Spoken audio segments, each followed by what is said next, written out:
Continuando nessa nossa linha de raciocínio, fazendo esse resgate histórico da questão, então, da Primeira e Segunda Guerra Mundial, nós vamos entrar na Segunda Guerra Mundial. Segunda Guerra Mundial inicia com dois pontos importantes. O primeiro, o Tratado de Versalhes. Tá? O Tratado de Versalhes, que foi assinado lá em 1918, na Primeira Guerra Mundial, ele vem restringindo o crescimento militar da Alemanha. O crescimento militar da Alemanha, o Tratado de Versalhes impõe digamos, uma compensação de prejuízo para os países da Inglaterra, da França, na Primeira Guerra Mundial, que seria retirado da economia alemã. Tá? E eu não me recordo agora de cabeça qual o valor exato que a Alemanha teria que pagar para os países que ganharam a Primeira Guerra Mundial, mas era um valor astronômico e que a Alemanha derrotada e destruída na Primeira Guerra Mundial não teria esse valor para poder pagar. E nesse cenário, então, de uma Alemanha sendo exprimida pelo Tratado de Versalhes, surge uma figura, que é a figura de um soldado chamado Adolf Hitler, que não se contentava com a minoria ou com a minimização da Alemanha perante os países da Europa. E esse alemão, ele inflamou o nacionalismo alemão. Se criava as raízes para o nazismo alemão. Tá? E esse alemão, ele teve uma carreira militar muito meteórica. Ele começou como soldado, já foi chanceler, tá? Já estava nos altos escalões do exército alemão e em menos tempo, assim, ele já era conhecido como Führer, tá? Ou pai da nação, tá? O chanceler, a grande mão alemã. E quando ele assumiu a Alemanha como chanceler, como Führer, como pai da nação, ele ignorou todos os pontos do Tratado de Versalhes. Ele implementou a economia alemã, ele aumentou a questão bélica, ele quadruplicou a quantidade de militares, investimento massivo em tecnologia militar, em aviões, em caminhões, porque ele tinha a ideia nacionalista que a Alemanha não poderia ser inferior aos países europeus. Tá? Ele inflou a Alemanha. Só que a Alemanha, territorialmente, ela é pequena. Tá? Ela é pequena e não comporta um crescimento muito grande economicamente sem ter matérias-primas e sem um mercado consumidor. E o que é melhor para que tenha uma expansão territorial muito rápida? Guerra, assumir territórios de outros países menores, mais fracos militarmente, e foi assim que a Alemanha começou então a implementar o seu projeto de crescimento invadindo países menores, tá? A Hungria, a Eslovênia, Eslováquia, Estônia, Lituânia, os países mais próximos lá, com um poder militar mais fraco, então foram sendo tomados pela Alemanha. Digamos assim, nessa vontade de expandir territorialmente, a Itália novamente, juntamente com o Japão, se juntaram com a Alemanha para, digamos assim, formar um grupo. Tá? Novamente, nós tivemos as políticas de aliança novamente. Dois grupos se formaram nesse início da Segunda Guerra Mundial. De um lado, os aliados, tá? Grã-Bretanha, tá? Inglaterra e seus países, os países reinados lá pela Grã-Bretanha, França e daí já desde 1915, se não me engano, deixa eu dar uma olhada aqui, desde 1915 a União das Repúblicas Socialistas Soviéticas, ou Soviéticas Socialistas, a URSS, liderada pela Rússia e seus países que aderiram ao socialismo, entram na guerra contra o grupo ou do eixo, tá? Itália, Japão e Alemanha. Tá? Então nós tivemos dois grupos de países, os aliados, Grã-Bretanha, França e a União Soviética, e do outro lado o eixo, Itália, Japão e Alemanha. Novamente no período quando decorre a guerra e começam a ter prejuízos, mortes, e a Itália vê que não consegue mais aguentar a guerra, a Itália novamente pede rendição na metade da guerra e vai para o lado dos aliados novamente. Tá? Esses aliados e o eixos, tá? Disputaram então o território da Europa. Tá? E tivemos algumas fases da guerra. Então, começou com o expansionismo alemão. Tá? Então, a Alemanha começou a anexar territórios de outros países, tá? Indo em direção, então, em todos os lados, leste, sul, norte, do mapa da Alemanha, então, em direção à Rússia, em direção à França, em direção à África, tá? Anexando territórios, anexando os países. Uma segunda fase, que é a recuperação aliada, tá? Que começa a partir de 1942, lembrando, né, que a Segunda Guerra Mundial começa em 39 até 45, tá? 1939 1945, e a partir de 1942 começa a ter um revés na guerra. A Alemanha começa a perder o território já anexados, tá? Então há uma recuperação aliada. A partir de 1942 e 1943, os aliados começam a recuperar os territórios tomados então pela Alemanha, tá? E o principal ponto dessa reviravolta começa com a derrota alemã em Stalingrado, tá? Tem vários filmes que contam a história de Stalingrado. Stalingrado então tinha o nome do presidente russo, o fascista, né, que era Stalin, e então era um ponto onde quem ganhasse ia ter uma notoriedade mais histórica e política ali. Tá? Não, a cidade em si não tinha tanta importância militar, mas o nome de Stalin, então Hitler queria derrubar uma cidade que tinha o nome de Stalin e Stalin queria manter uma cidade que tinha seu nome. Então ali, quando a Rússia conseguiu derrotar os alemães na cidade de Stalingrado, começou então a ter um revés na guerra, que até então a Alemanha estava conseguindo expandir os seus territórios, as suas forças em todos os lados. Tá? Então, a partir de 1942 43, com a derrota alemã em Stalingrado, começa então uma reviravolta dos aliados. Tá? E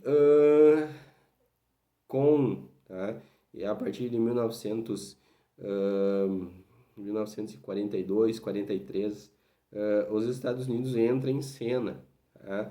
Se vocês lembram daquele filme Pearl Harbor, né, que era uma base americana no Havaí, a qual foi atacada pelos japoneses.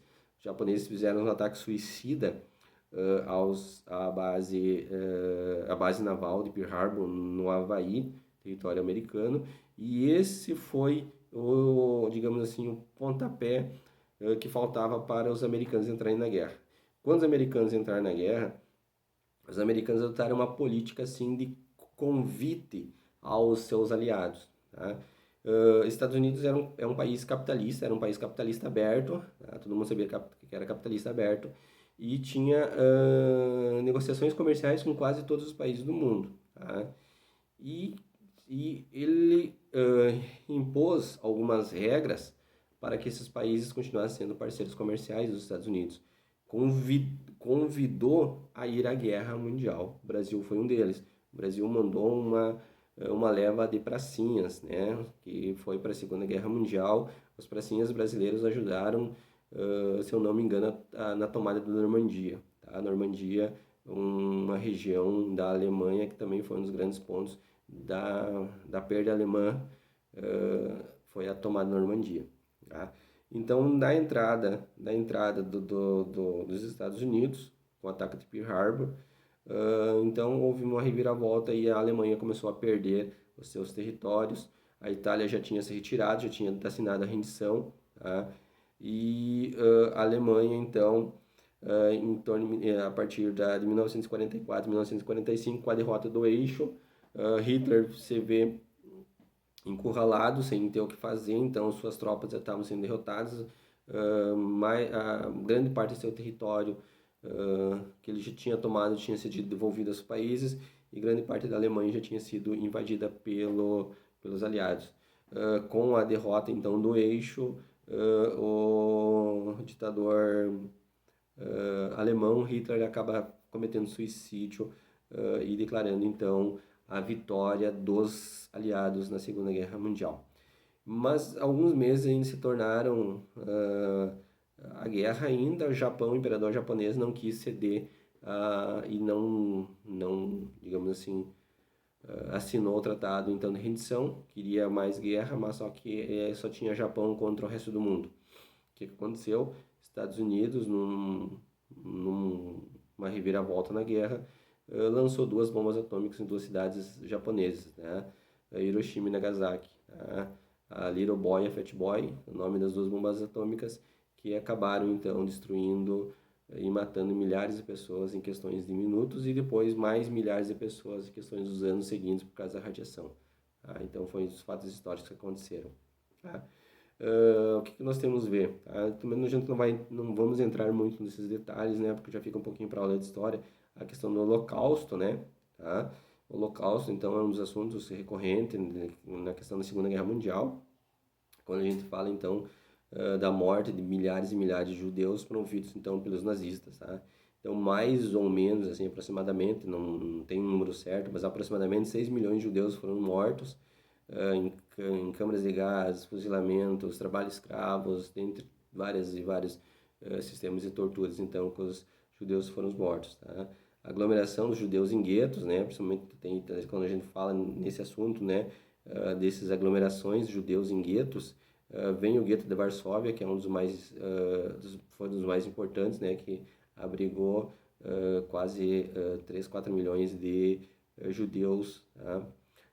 Os fuzilamentos, tá? Quando a gente fala em fuzilamento, nós vamos ver lá nas aulas de história, né, a atuação da Eitzagrupp, alguma coisa assim, tá? Eu não sei dizer, que era um grupo de fuzilamento especializado, então, para matar os judeus a partir de fuzilamento, tá?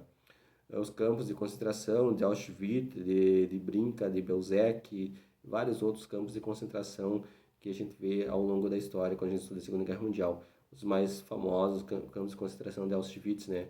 Então, que foi morto milhões de judeus a partir do trabalho, a partir das câmaras de gases, né? Tá? A principal razão, então, nós temos que pontuar e lembrar que a principal razão da Segunda Guerra Mundial foi o desejo expansionista da Alemanha. Tá? A Alemanha queria expandir o seu território além fronteiras. Tá? Então, a principal razão do início da Segunda Guerra Mundial foi o expansionismo germânico, tá? Da Alemanha. A questão do nacionalismo alemão, tá? Hitler tinha um carisma muito grande e que conseguiu inflar a população alemã, para que eles comprassem o seu discurso e fossem à guerra pelo amor que eles tinham pela Alemanha. A questão da raça pura, a questão do nacionalismo exacerbado, então vários pontos então que dão o pontapé para a Segunda Guerra Mundial. Tá?